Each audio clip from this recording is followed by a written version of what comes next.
Today we are talking about the reality of the consumer experience. And when we talk about the consumer experience, we can break this down into 5 sections: attract, engage, educate, purchase, and a reason to return. And all these 5 sections make up 5 stages of what we call the consumer pathway. And what that means is that as consumers, when we pass by a building or a store and we see something that catches our eye and attracts us, it makes us want to come into the store. And then once we're in the store, if a salesperson is busy, we like to have things to play with to keep us engaged. And we also like being acknowledged while we wait. And finally, when we talk to a salesperson, what matters to us as consumers is how educated the staff seem, but then also are there tools, signage, and things around us that we can educate ourselves. Yesterday, those of you who heard Magic Johnson speak, he talked about how important it is to educate your consumers. Then hopefully we'll stay in the store long enough, we'll hopefully buy something, which is always great. And then when we leave a store, what is that reason for us to come back to that particular store and build loyalty? When I think about the restaurants or the stores or the summits I come back to year after year, it's not just that end result or that product that I'm buying or the food that I'm eating, but it's a combination of the whole entire experience. The service, the people, the cocktails that they serve, the feeling that I have when I leave the store or restaurant or summit that makes me want to keep coming back. So that being said, with the 5 stages, I'm just going to walk you through a typical consumer pathway in a retail store experience. At the attract stage, so I'm a consumer. His store looks interesting. I'll go check it out. When I come in the store, no one acknowledges me when I come in. I skim some dummy devices and brochures while I wait. Finally, when I do talk to a sales rep, the sales rep doesn't seem to know too much, plus he's kind of trying to push me on a product that I don't really want. Regardless, I buy something. I'm happy with the product I'm buying. Long lineup at the till, though. Time to upgrade. What was the name of that store again? So, anyways, with that consumer pathway, not a really good experience, but you know what? Not a really bad one either. So our job during this presentation is to go through each of these 5 stages, share some insights and experience that we had as secret shoppers and wearing our consumer hat. And hopefully we want to take an experience like this, that's here, you know, not bad, not great, and elevate it a couple of notches. So let's leave this example for now, and we'll return back to it at the end of this presentation.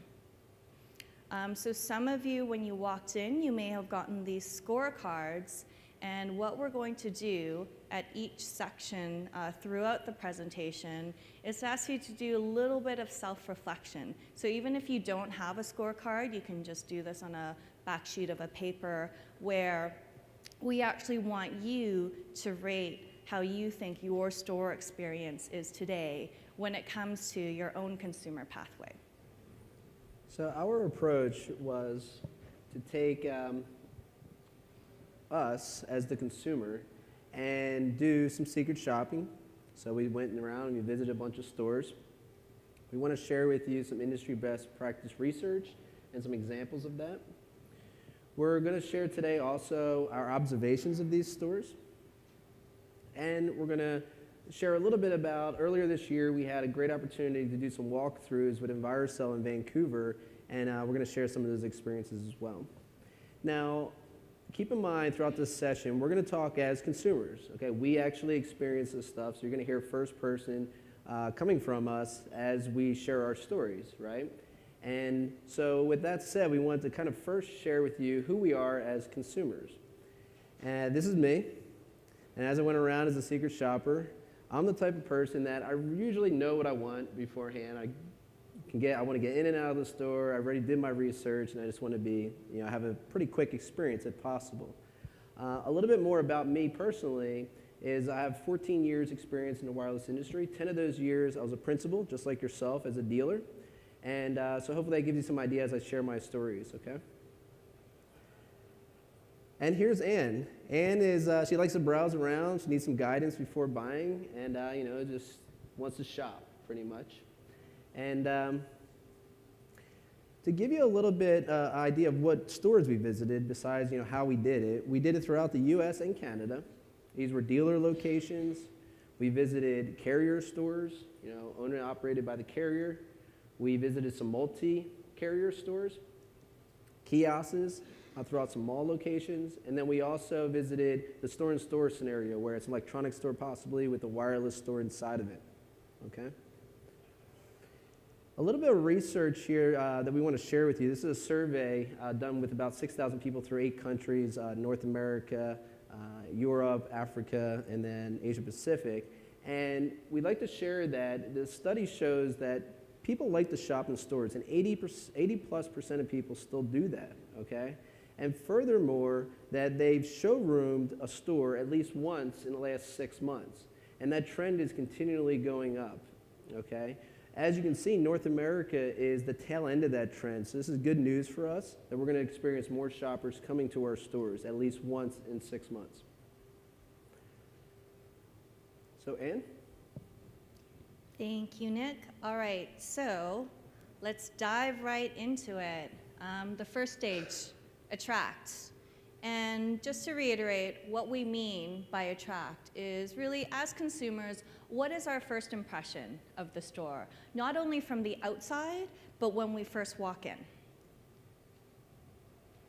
So something that we really like, pretty straightforward, bright lighting.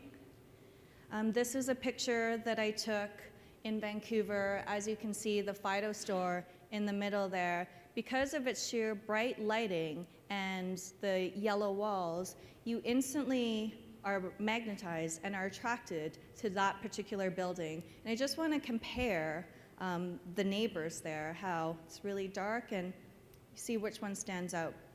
Here's a zoomed in shot of the store. Another example of a store that we like is Jump.ca. They use bright lighting really well, so it really stands out when you're walking past. And just for fun, I took a picture of the new Victoria's Secret store that just opened up in Vancouver, just a couple blocks from the IQ Metrics head office. So lots of guys were excited about that, and girls, I think. And I just want to note here that every time the door opens, you get this poof of cotton candy scents, and then you can also hear the music there. So Victoria's Secret, they're using all of your senses. So bright lighting, a good thing. A not so good thing is window and screen reflection. So this example here shows there's actually some signage there, but because of the reflection of the window, you can't really see the sign. And a recommendation would be to maybe put the sign closer to the window. So if you can avoid reflection, at least the sign will be seen better. And it's not only window reflection we need to look out for, it's actually the reflection on the actual screens. So when it comes to putting screens in your stores, perhaps maybe use backlighting, or the placement, don't have it facing direct to the windows. This is a picture of a sign here in front of a TELUS store. And the signage placement is all right, but in addition to window and screen reflection, also watch out for signage reflection. It's kind of hard to see what's on that sign there.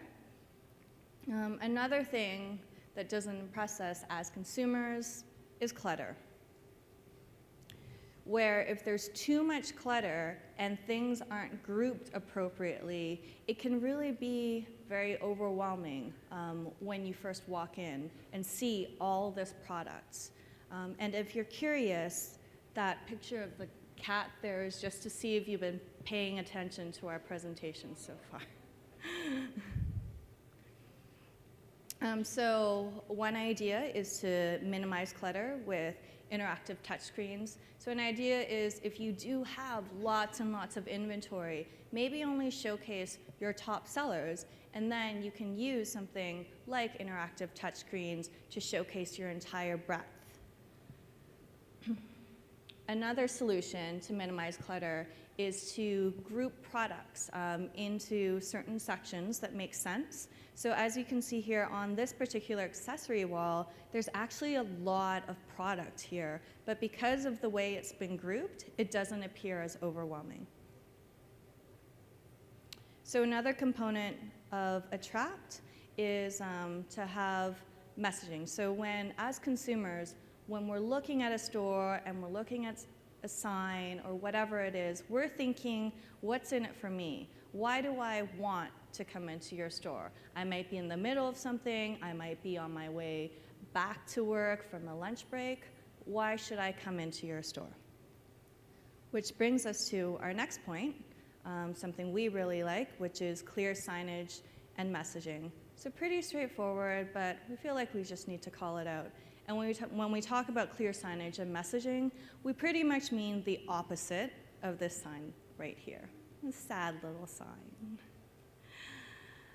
So when it comes to signage, the placement of the sign is really important. So as people are passing by, it's great to have signage that's perpendicular to the direction that they're walking in.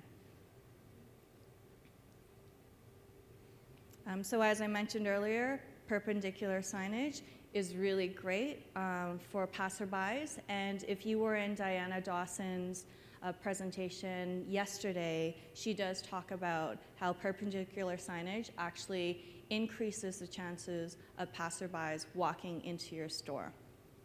So that's a really great example. And also writing free candy on a presentation sign right before a presentation that's right before lunch also works too.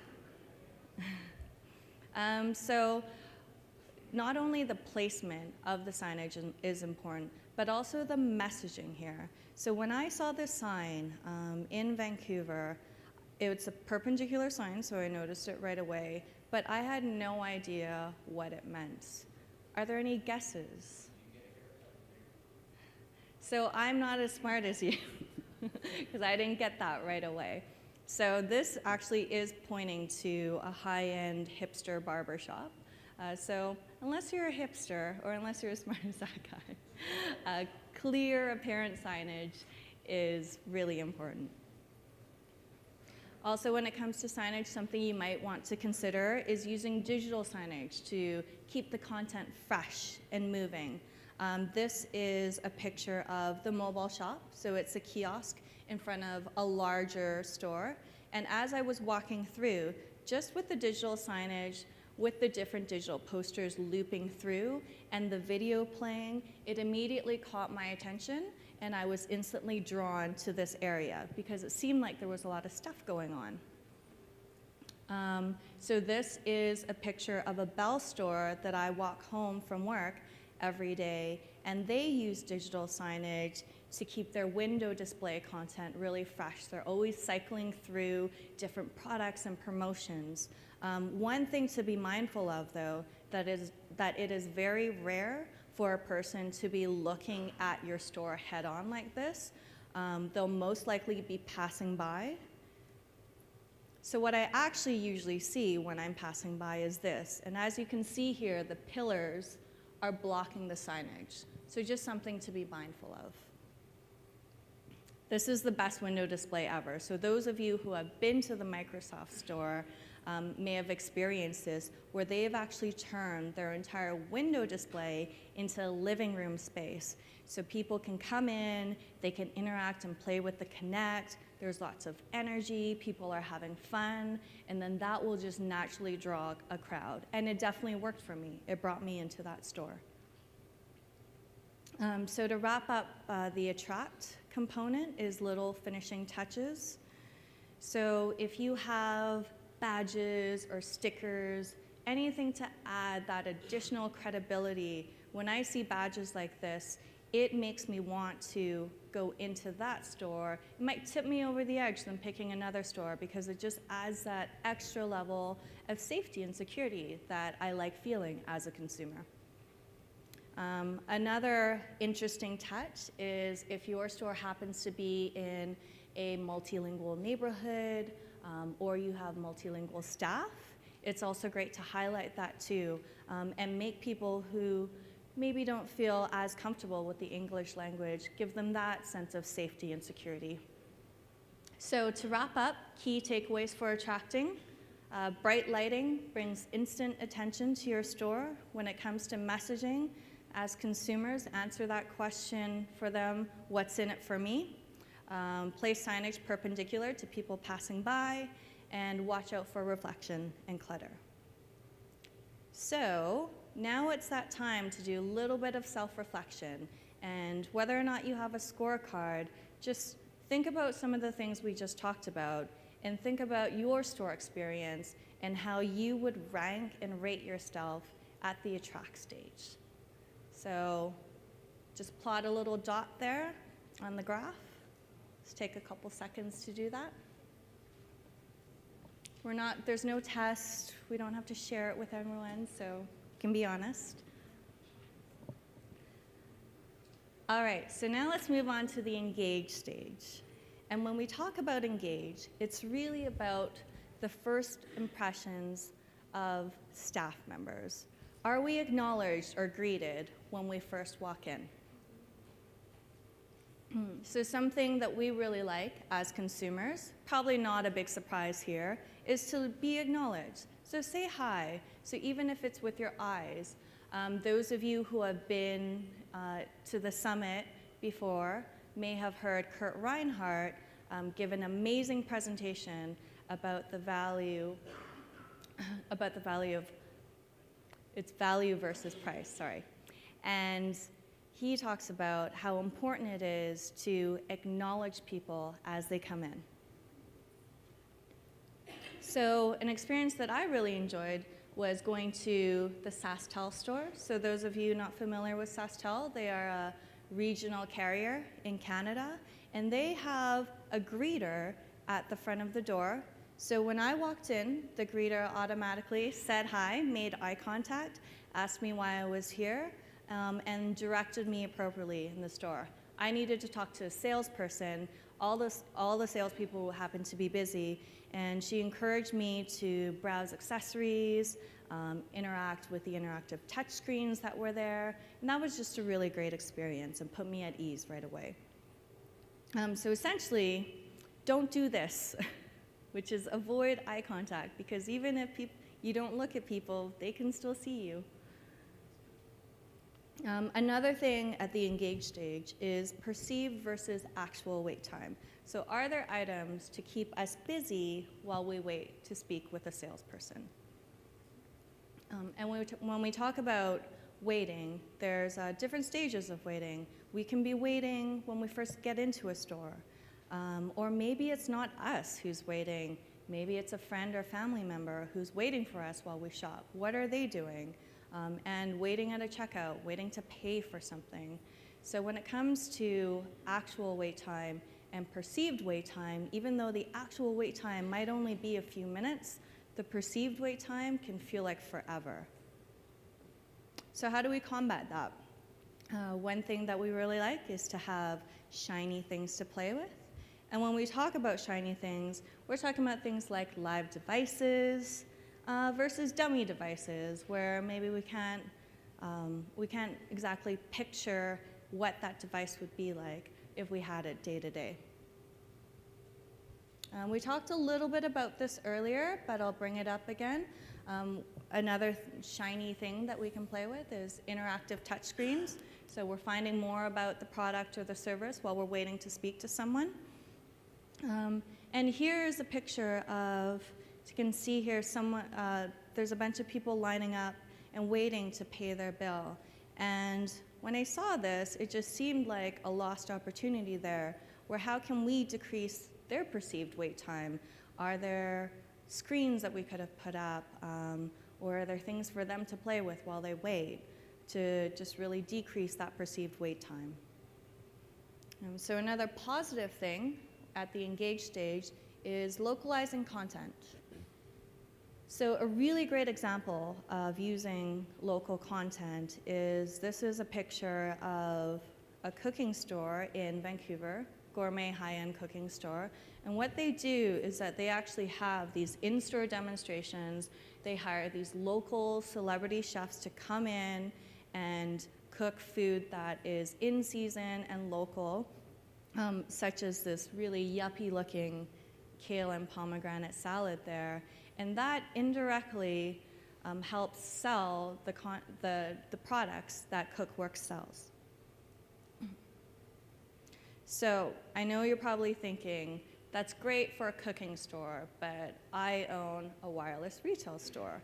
So I'm not saying that you need to hire local celebrity chefs and localize your entire store, but similar to how a grocery store might have a single shelf or a single section that just promotes local products, perhaps you can carve out a small little section and have local content there. So for example, if your store is in a neighborhood where there's a big biking community, it'd be great to have biking or fitness accessories, or if there's a marathon coming up, just have that area be fresh and current. And using digital signage as well as interactive screens can also be a manageable and fairly straightforward way to implement that themed local area. So to wrap up here, key takeaways for engaging: have dedicated staff members to greet and acknowledge people coming in, offer us shiny things to play with, such as live devices or interactive touchscreens, and cater content that is current and local to the neighborhood. So now is that time again. So at the engage stage, just take a couple seconds and think, when it comes to all these points here, how does your experience rank at the engage level?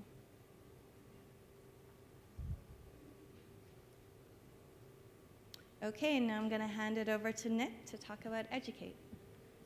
Thanks. So the educate stage of the path, and before we kind of jump into educate, we'd like to show you a quick couple-minute video to kind of kick off the session. I bought something from you last week, and I'm very disappointed. Oh, yeah? What's the problem? Yeah, well, my BlackBerry is not working.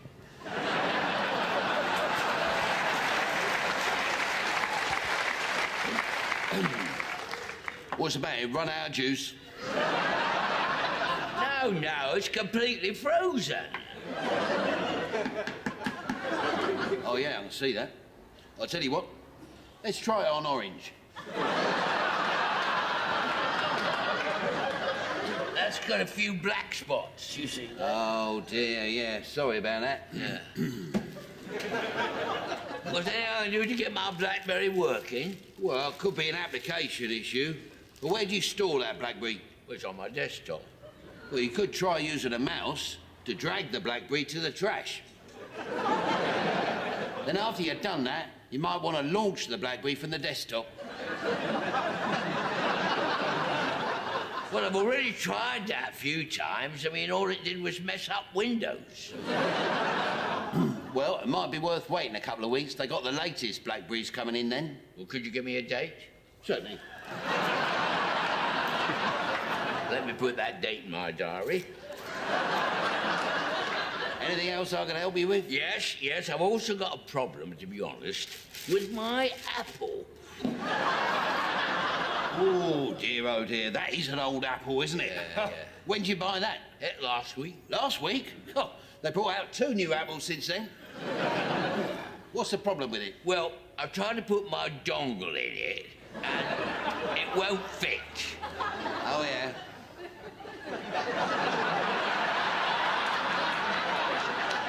And how big's your dongle? Well, I don't know much about these things, but my wife's seen a few dongles in her time. And she says a little bit on the small side. Well, I'm afraid there's not a lot I can do about that. Tell you what, let me try booting it. No, it's crashed. So we can see we're all a little bit more educated now. So some things to consider when it comes to educate, like Ann was talking about earlier, is staff education. And how educated are they in our stores? So as a consumer, I want someone to speak to me that knows their stuff, right? I want to feel that confidence in them, answer my questions, and so forth. I want them to ask the right questions to me to figure out my lifestyle, my needs and wants. Also, I don't want the iPhone, essentially. So why do you keep talking about the iPhone? And as a consumer, these are the things that are important to me when it comes to staff education. So we have a poor example here. We call it Flip the Coin. And this is a little sketch here put together by our Driving Growth series. And in this sketch, you can see that it goes through a quick 4-screen scenario of a customer and a salesperson. And the customer is asking the salesperson a question. He really doesn't know, and he's flipping the coin. He's like, yeah, he does that too. Definitely works. And then the customer's like, okay, cool. Does it do this also? And he's like, flips the coin. He's like, yeah, it does that too. No big deal. But by the end of the interaction with the salesperson, the customer is pretty much aware that he really doesn't know what he's doing, and this is a really poor experience, right? So we want to speak to people that know what they're talking about and can guide us in the right direction. So this is a poor experience. On a good experience, though, having easy information accessible to the salesperson can make that experience so much better. I was recently in a store, it was a national carrier store, and I walked in, and the gentleman approached me, and he had a tablet on his hip. And we were having a normal conversation about my needs and wants, and when he didn't know something, he literally just researched it right over there on the tablet and found the answer within minutes, and the conversation moved forward, right? He answered my questions, so we could talk about some additional things before I made a purchase. So it was a really good experience to have that great information accessible. And this picture shows that, kind of the hip-to-hip interaction with the customer is more friendly vibe and so forth, and that tablet can help that. So another good experience is asking the right questions, like a doctor would. So Kurt Reinhardt, who is here at the summit this year and has been in past, last year was talking about the return of value and price, and he talks about this doctor analogy. And that's really the analogy where, when you go to the doctor, you're not feeling well, the doctor's going to ask you a lot of questions to really understand what's wrong with you before diagnosing you. And to do that, it's going to make the customer experience much better. That client of his or her won't come back and say, I'm still sick, I'm not feeling better. So it's really important, and a doctor analogy is a great one to consider in the sales environment too, right? Is that salesperson asking the right questions to finally say, this is what I recommend. So another thing to consider, though, it's not just is the staff educated. Can I educate myself while I'm in your stores? All right? Can I learn about products and services that are current and entertaining to me? And also on that note, if the store is really busy, can I take the product with me or something with me so I can teach about it and learn about it at home possibly, or where have you? So we want for a good experience to speak the customer's language and over-communicate. And you'll see here on the right-hand side is an ad display. It's communicating directly to me as a consumer about things that are relevant to me, what's going on. It's turning, there's things going on it. And I can really relate to this, and I can ask myself the question. On the left-hand side, I can actually, while I'm waiting, figure out what my phone is worth, right? So imagine I'm in the store, and I have $50 to spend. I walk in there, I say $50, I'm going to buy a phone. It's really busy, so I need to kind of keep myself busy. So I check out this product, and I figure out that my phone is worth $62 to trade in. So now I have $112 to purchase, once I'm helped. So my experience is just getting better and better. But the store is really, really busy. I'm rushing. It's my lunch break. I need to get to work. So I can take that information with me as a consumer and use it my next time I come in, right? I was here a week ago, and my phone was $62. So these are kind of some key examples for that consumer to take some of these current relevant items with them. So I have a few other stories to share on some of my trips into these stores. And the first one is a recommendation story that I have. I walked into a big box store. It was an electronics store. And everyone has seen that commercial recently about the Surface competing against the tablet or the iPad, right? And it's a great commercial. If you haven't seen it, definitely check it out on YouTube. But, so I'm all pumped. I want to go in there. I want to see this Surface, what's it all about. And I figured I can buy it here at this electronics store. Well, it turns out they don't carry it, unfortunately. But the sales rep was really engaged and said, I know exactly what you're talking about, but I just, while you're here, let me show you a few of these products, and really educated me on some other products in that category of tablets. So I looked at some Samsungs, I looked at some other products, and it was a really good experience for me. Another story is preparing me to come in for my next visit to make sure my experience was good and I was going to get my services, needs, and wants completed on my next visit. So I walked into a Carrier store, and as a secret shopper, I didn't make up a story. So I'm like, I want to port my wife's number over, and how does all that work? So the sales rep was really cool. He was telling me about how it all works, and he made sure, and he was really clear on this, that when you return, make sure you have this information, this information, this information, so your experience is that much better when you return. And I found that really good. And that way, if that would have been a real scenario, and I would have came back and just it was, what did I say? I said it was my anniversary coming up with us, and I wanted to do this for her. Maybe I would have had to come back a third time, right? So it was a really good experience. I just wanted to share that with you. So some key takeaways on the educate part, it's not just about the staff, and we do a lot of training, and that's great, and we want to do that, but we also want to make sure we're educating the consumer when they're waiting in the store and it's really busy, right? And they have some things that can entertain them and educate themselves. So take a few seconds here, and just like you've been doing the first two stages, just mark where you feel your company is on the educate stage on the path to the consumer's purchase. And if we haven't communicated this yet already, if you feel it's good, put it really high, because it's where the smiley face is. If you feel, you're not doing too well, down at the bottom or right in the middle. So the next stage is purchase. And the purchasing process should be easy, quick, fun, maybe reassuring the customer of what they just purchased and is committing to. And to do that, we want to make sure we have the products ready for the customer, we have them available, so we want to offer the solutions that the customer is relevant to. We just went through this educate stage, and we want to capture this purchase, right? And to do that, we want to fill this cart completely up. The customer has now decided to buy, so make that experience really, really well, right? Would you like some of these additional services we offer, trade-in services, protection? By the show of hands, how many people have heard your customers come back and say, oh, I didn't know I could get protection for my phone. The phone's totally, completely busted, and they say, no one ever told me about that, right? So we want to make sure we're just filling that basket up and offering all the solutions you guys do as dealers. This here is from our Driving Growth series, and it's kind of showing that during the purchasing stage, we want to make sure we're not just pointing to a product in a shelf behind a glass and saying, yes, sir, miss, we offer some cases, they're right over there. And we want the experience to be really well. And she likes to browse around and get engaged and need some guidance, right? So for her, a good experience is putting that case on her phone, possibly. Or maybe you have that case on a live demo device, and you can go over and show the customer what it really looks like and feels like on that product.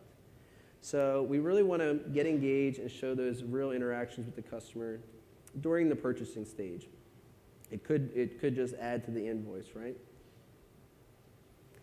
So on the same note of offering solutions, we don't want to keep telling the customer, oh, I don't have that, I'm sorry, I don't have that. You spent 5-10 minutes showing them that demo device or whatever, but you don't have it. So making sure you're offering them solutions that you do have, or be prepared to offer them a way to get it, right? That, yes, I can special order, I don't have it in stock today, but we can special order and it'll be here in 2 days, okay? And this is just a quick screenshot of our queue and the availability tab, and how your sales reps can determine if you have it in stock rather than running around the store saying, oh, I thought it was here, I thought it was there. just quickly identifying where we currently are in inventory levels. So Anne, what happens if we want something but they don't have it in stock? Well, I'm glad you asked, Nick. Those of you who were in the product announcement yesterday, we talked about this a little bit, is the idea of virtual inventory with dropship options. So I won't talk about this too much. If you want more information or if you want to see a live demo of our latest XQ product that addresses this, XQ Shelf with Dropship. But essentially, if the consumer is coming in and wanting something that you don't have, a way to combat this is to actually sell virtual goods in your store. The benefit of that is that you don't have to physically invest in inventory, have that product stocked in your store, and the consumer can still come in, buy the item like they normally would, and then it's actually the supplier that would drop ship that item either to your store or to the consumer's home. The consumer comes in, purchases the item like they normally would, supplier drop ships it, and then the consumer comes in, picks it up, and they leave happy, and you don't get to miss out on the sale. And this was just another stat that yesterday we shared again, where 39% of retailers do offer consumers the option to buy virtual goods on their mobile device and ship to home, with that going up to 59% by 2017. Thanks. So a little bit more about me is I've been working since I've been 12 years old in sales. I was a paper boy selling papers to probably some of you guys, and walked around as a little guy and got you to buy the paper and delivered it to your house. So I was always taught that you need to ask for the sale as a salesperson. So it's kind of ingrained to me now as a consumer that when I am shopping, I'm kind of waiting for that person to move the conversation along, right? We can talk all day about a product, and somebody needs to move it on and keep it going, right? I could easily do it as a consumer because I know I'm ready to buy, and that's my personality anyway. I just kind of know what I want. But the salesperson needs to ask for something. And not too pushy, right? We don't want to be too overwhelming and too demanding, but some of those consumers need to move on, and they're waiting for that, just like myself. So an example is, I went into a national carrier store. We're talking about a product, and conversation's going on, and the salesperson is very knowledgeable, and we keep talking, and it finally gets to a point where I'm just like, okay, well, see you later. And he's like, oh, great, have a great day, bye. But he never really just asked me to say, oh, can we get it started, or you want to do this today? And if he had, maybe I would have hung around a little longer, right? Because I didn't know what to do. So asking for the sale is extremely important during the purchasing process.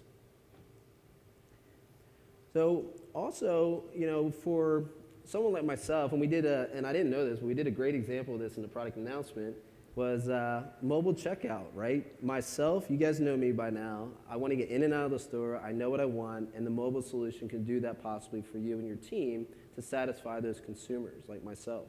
So I just want to get in, buy the accessory, and run. I don't want to wait in line, and I'm just a busy guy, right? So check it out, our mobile solutions out front as well. But that's just me as a consumer and having a better experience on the purchasing flow.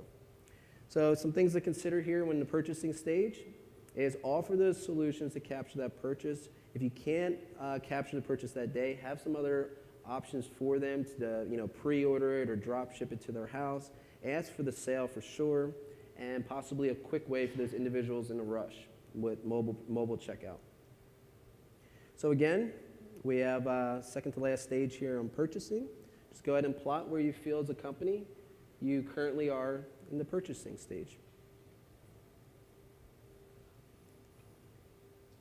So moving right along, we're going to talk about the last stage, and that's the reason to return. And this is key, right? We've been talking about the experience and the overall experience, right? It's not just the last 5 minutes after you purchase. The whole experience, is that going to make that customer come back? And it's about building the loyalty. And again, Magic Johnson talked about this yesterday. It's a key thing to keep that customer for 20, 40, 50 years. So it could be something, maybe you guys are offering training programs in your stores, right? Maybe product announcements, Or maybe it's just because you offer a bill pay solution for that consumer, so they're returning and they're loyal and they want to come to your store. So when doing that and making that experience overall, we want to make sure we're collecting the customer's data in a good way, not a bad way. And what I mean by that, this is a screenshot of our queue. I'm sure you're familiar. And you can see this is just Mike Smith. Yes, he bought something. There's some recent history there. But we, as the relationship with this customer, know nothing about this person, right? So we want to make sure it looks something like this. And even though this is simple, we don't want to keep asking that customer every time they come back in our store, what's your phone number, right? What's your address? Because you're going to need stuff like that for certain reasons. So while you get it the first time, capture it. You're going to make that customer experience that much better. So come back tomorrow. We don't want to hear this as a consumer. I don't want to hear this. You know, I like to hear, yes, I can help you with that, or I'll drop ship right to your house because, I'm fast, I want to get in and out, and then come back tomorrow. It's just really a poor experience. So, to top that is, it should be here tomorrow. Maybe your inventory team went fishing and nobody knows when the thing's going to come in. But we have great resources. PO, you can put an ETA date on in our queue. You can put some notes in there, maybe some tracking information for your staff so they can be more educated and know when these products are going to arrive, right? To make that experience better for the consumer. And yes, we need to say thank you. And not just a thank you, because that should be naturally, I hope. You leave, the customer leaves, and you say thank you for the purchase, have a great day. But we want to thank them like a car dealership would. We want to send them a personal thank you possibly, and we can easily do that in our queue with email. So the invoice is done, it's a simple accessory, you can email it to them and add that nice body in there to say thank you and offer them a reason to return with an additional promo, right? So here you see it's just an HTML email example of what you could send to them possibly. So you guys heard about Project Retail this morning, and I hope you're all excited. We implemented, working with Wireless Communications and TrackPoint and ourselves, we implemented a Dropship mailer, and it was a personal mailer. It wasn't just a random ship out there from some bulk mailing. It was these TrackPoint mailers in the stores for the sales rep to use after they completed a sale, either at the end of their shift or when they had time. They would fill out a quick little personal note. It doesn't take much. It can just be a personal thank you. And they mailed it to the customers. And they've seen a huge return rate on this. And you can see they had $10 off, $20 off on phone. So there is some requirements here, but it got them back in the store and reminded them the reason to return. So I live in North Carolina, and if anyone lives in that area, we know that it's been saturated with rain recently. And to speak to the engaged stage and localized content, this AT&T store, I was blown away. I really liked this. I told like 3 or 4 people about it on a personal level. They had umbrellas there for me. So I could walk out of the store with my electronics and use an umbrella because it was raining like every other day. So they just put in that little extra touch that would remind me as a consumer that if I went back to the store, it was raining, don't worry about it because I got an umbrella, right? So some key takeaways on the reason to return is understand your customer when they return back to the store. Collect that good data. Make sure to say thank you in multiple different ways, not just verbally. Possibly give that little personal touch and send them something, a reason to return on that mailer. And then if it fits your store and it's localized, offer that umbrella. So we're at the last stage here. Just go ahead and plot where you see your company as for reason to return.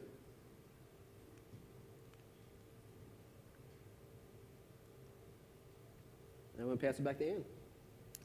All right, so just to wrap up the presentation here, if you haven't been paying attention to anything we've talked about for the past 45 minutes, just pay attention to this one screen, really, because we've summarized this in a cheat sheet for all the different stages and some tips and insights that we experienced as consumers. These handouts will also be given out to you as you're leaving this presentation here. And I believe that all the presentations from the summit will be posted online too. So what we want you to do is take the scorecards, compare it with this cheat sheet, and think about what your consumer pathway is today at all these 5 stages, and think about small little ways to elevate those a couple of notches so it's higher on the graph. Now, at the beginning of this presentation, we looked at an example. Wasn't a bad example, but wasn't a really good example either. So let's revisit that, give it a little bit of a makeover based on some of the tips that we learned today. So at the attract stage, this store looks interesting, and they have a special holiday promotion right now. So let's go in. I'm greeted with a smile, live devices, and interactive screens to play with while I wait.